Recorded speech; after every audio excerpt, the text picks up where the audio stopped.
Hello everyone, welcome back to my YouTube channel study with Prakash sir Dungarpur. दोस्तों, आज हम पढ़ेंगे क्लास 10th इंग्लिश का चैप्टर नंबर 10 द ट्रिब्यूट का दूसरा भाग। दोस्तों, पिछले वीडियो में हमने जो पढ़ा उसमें कि मेरे बड़े भाई ने मुझे एक पत्र लिखा और उसमें उन्होंने बताया कि जो है हमारे घर पर थोड़ा विवाद होने के कारण बंटवारा करना पड़ रहा है, इसलिए मुझे घर बुलाया और उसके बारे में यहां से आगे हम नेक्स्ट की कहानी आगे बढ़ेंगे। तो दोस्तों, वीडियो को अंत तक देखें और पूरे वीडियो को समझने का प्रयास करें। आइए शुरू करते हैं। It was my second brother who was so particular and Edmund about the division. ये मेरा मंझला भाई था। सेकंड ब्रदर का मतलब मंझला भाई। हु वॉज सो पर्टिकुलर, और वो विशेष रूप से एडमंड अबाउट द डिवीजन, यानी उस बंटवारे के लिए बहुत अड़िग था, वो बंटवारा चाहता था। He wanted it at any cost, और किसी भी कीमत पर वो बंटवारा चाहता था। I finished reading the letter, मैंने पत्र को पढ़ना समाप्त किया। A cold sweat drenched me. Cold sweat का मतलब क्या है? चेहरे या शरीर पर पसीना आते हुए भी भयभीत होने के कारण ठंडक अनुभव करने की स्थिति, यानी ठंडा पसीना। भयभीत होने के कारण यानी ठंडे पसीने ने ड्रेंच्ड मी का मतलब है मुझे भिगो दिया।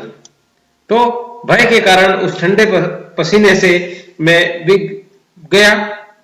आई फेल्ट हेल्पलेस ऑफन, मैंने स्वयं को असहाय और अनाथ जैसा महसूस किया। हेल्पलेस का मतलब असहाय और ऑफन मीन्स अनाथ, तो मैंने अपने आप को स्वयं को असहाय और अनाथ जैसा महसूस किया। A sort of despair haunted me for a long time. A sort of यानी एक प्रकार की, despair का मतलब निराशा, एक प्रकार की निराशा। haunted me का मतलब डराती रही मुझे, एक प्रकार की निराशा मुझे डराती रही। for a long time यानी बहुत लंबे समय तक एक प्रकार की हताशा है, निराशा है, वो मुझे डराती रही। quite relentlessly I tried to drive them away, yawning helplessly in a chair. और quite relentlessly यानी निर्ममता से, बिल्कुल निर्ममता से। I tried to drive them away, मैंने उस हताशा और उस निराशा को, उसके भावों को दूर भगाने का प्रयास किया। हताशा के भावों को दूर भगाने का प्रयास किया। yawning helplessly, yawning का मतलब ऊँगते हुए या जम्हाई लेते हुए, असहाय रूप से जो है चेयर पर ऊँगते हुए मैंने उस हताशा को भगाने का प्रयास किया। In the evening, when I told my wife about the partition that was to take place, और उस संध्या को, in the evening शाम को, when I told my wife जब मैंने मेरी पत्नी को बताया, about the partition बंटवारे के बारे में, विभाजन के बारे में, that was to take place जो होने जा रहा था, उस बंटवारे के बारे में उस शाम को मैंने मेरी पत्नी को बताया। I found her totally unperturbed, मैंने इसको पूरी तरह से, टोटली का मतलब पूरी तरह से, अनपर्टर्ब्ड का मतलब अप्रभावित, मैंने उसको पूरी तरह से अप्रभावित पाया, यानी इस बात को सुनकर उस पर कोई प्रभाव नहीं पड़ा, बिल्कुल वह अप्रभावित थी। She just asked me, उसने केवल मुझसे यही पूछा। She just asked me, उसने केवल मुझसे यही पूछा। when, कब।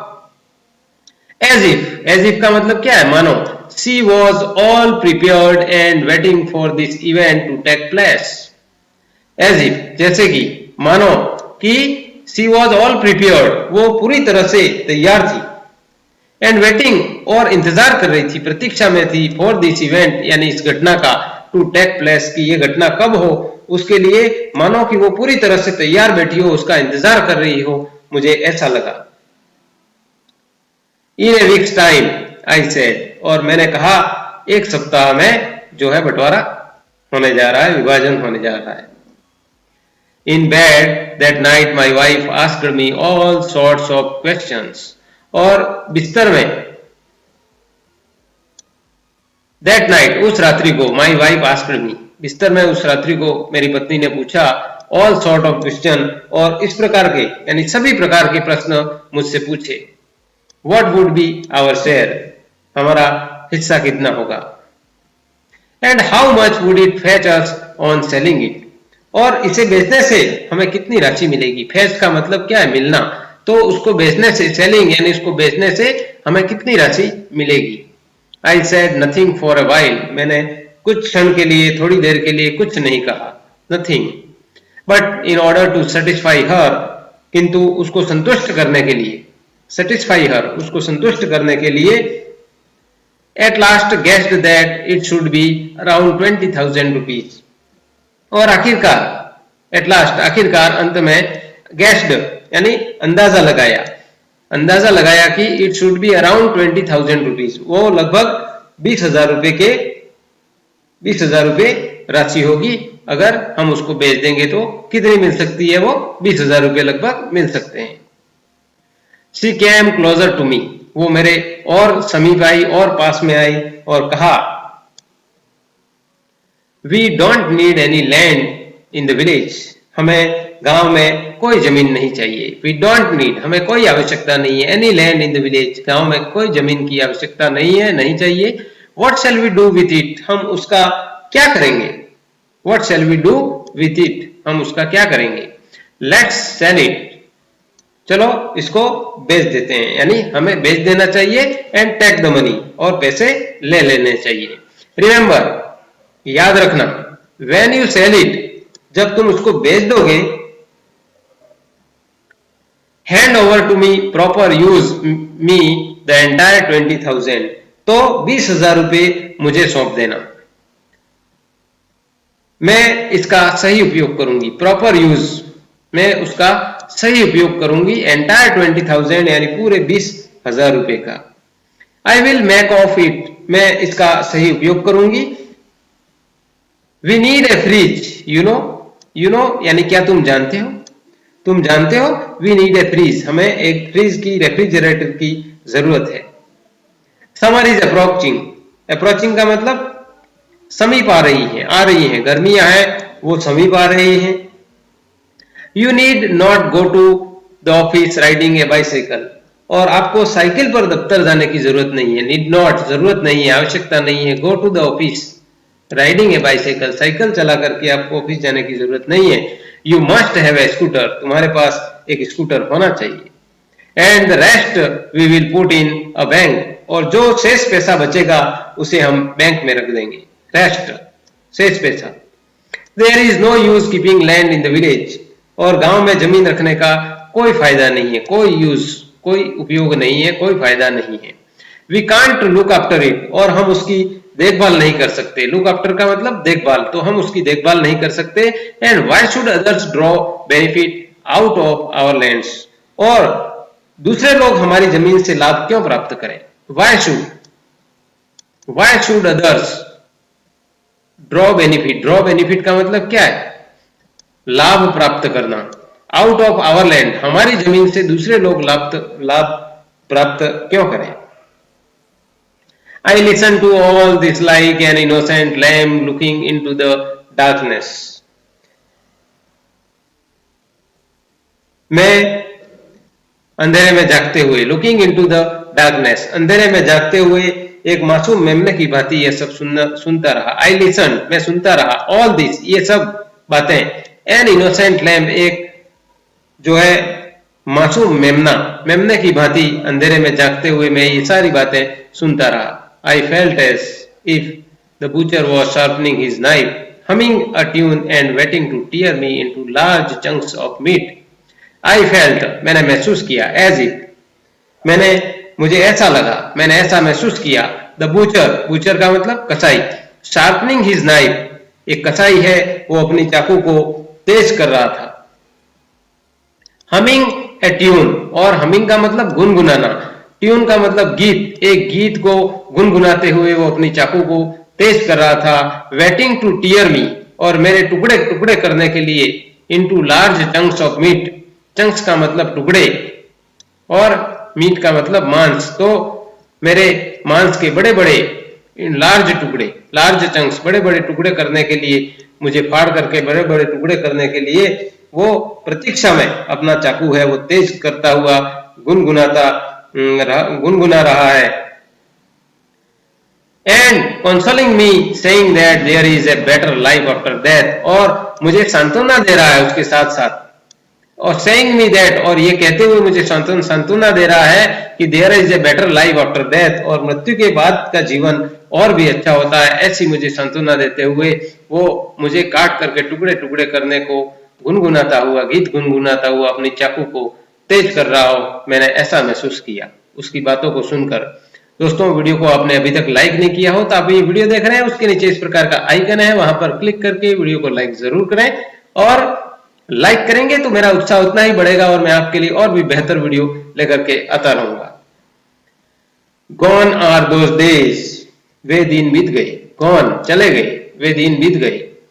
Gone are those feelings, और वे भावनाएं भी नहीं रही, वो सब भावनाएं भी चली गई। When the word, जब वो शब्द home filled my heart with emotion, जब घर शब्द जो है मेरे दिल की भावना और भावावेश को भर देता था, घर का नाम सुनते ही मुझे जितनी खुशी होती थी। And that affectionate word brother, और वो स्नेहपूर्ण शब्द, अफेक्शनेट वर्ड, स्नेहपूर्ण शब्द ब्रदर, भाई, व्हाट फीलिंग इट हैड, कितनी भावनाएं उसमें निहित थी।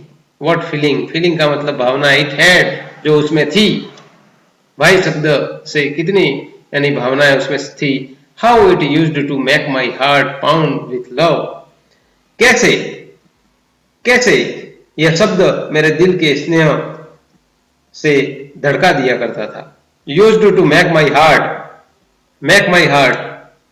पाउंड का मतलब तेजी से, ऊंची आवाज में धड़कना। तो ये शब्द है, उसको शब्द को सुनते ही मेरा दिल है वो कितना धड़क उठता था, प्रेम से, स्नेह से। रिकलेक्टिंग ऑल दिस थिंग्स, और इन सारी चीजों को याद कर, all the things I feel weak and pathetic, मैं अपने आप को कमजोर और दुखी अनुभव करता हूं। वीक, कमजोर, और पैथेटिक यानी दुखी अनुभव करता हूं। Where is the heart gone, वह दिल कहां गया। वेयर आर दोज डेज, वे दिन कहां गए। Where has that spontaneity of feeling gone, और स्पॉन्टेनिटी यानी स्वाभाविकता, वो स्वाभाविकता जो है भावनाओं की, वह स्वाभाविकता है वो कहां चली गई। स्पॉन्टेनिटी ऑफ फीलिंग, भावनाओं की जो स्वाभाविकता है वो कहां पर चली गई। I just can't understand how a stranger could all of a sudden become so intimate, और मेरी समझ में तो यह बात नहीं आती। I just can't understand, मैं इसको नहीं समझ सकता। How a stranger could all of a sudden become so intimate, एक अजनबी सिर्फ साथ की थोड़ी सी स्नेह में था। स्ट्रेंजर जो है वो हमारे समय, कोई अजनबी है वो हमारे साथ बहुत कम समय के लिए रहता है, और उतने कम समय में all of a sudden become so intimate, वो इतना हमारा स्नेहमयता, इतना घनिष्ठ बन जाता है, आत्मीय बन जाता है। Only sharing a little warmth by giving a silent promise of keeping close, और साथ निभाने का वादा मात्र करके अचानक इतना आत्मीय हो जाता है। वार्मथ, वार्मथ का मतलब क्या है, स्नेहमयता। And giving a silent promise यानी वादा मात्र करके, ऑफ कीपिंग यानी साथ निभाने का वादा मात्र करके वो कितना अचानक इतना आत्मीय कैसे हो जाता है। एक अजनबी व्यक्ति होता है जिसको हम जानते नहीं, उससे हम कितने आत्मीय हो जाते हैं। But became my normal self in twin days, किंतु 2 दिन में मैं अपनी सामान्य दशा में आ गया। But I became my normal self, सामान्य दशा, मेरी अपनी स्वयं की सामान्य दशा में आ गया। ट्विन डेज यानी 2 दिनों में मैं अपनी सामान्य अवस्था में आ गया। I grew used to what had been a shock, और जो आघात था उसका मैं अभ्यस्त हो गया।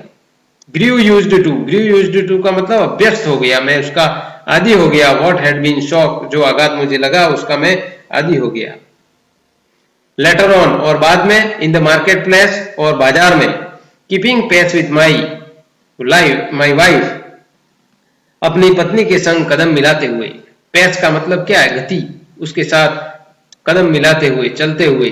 Inquired about the prices of the different things she intended to buy, मैंने उन विभिन्न चीजों की कीमतों के बारे में पूछताछ की जिन्हें वह खरीदने का इरादा रखती थी। इंक्वायर्ड अबाउट द प्राइसेस यानी कीमतों के बारे में पूछताछ की। द डिफरेंट थिंग्स, विभिन्न प्रकार की चीजों के बारे में। सी इंटेंडेड, जिसको खरीदने का उसका इरादा था, उन सब चीजों के बारे में मैंने कीमतें जो है उनके बारे में पूछताछ की।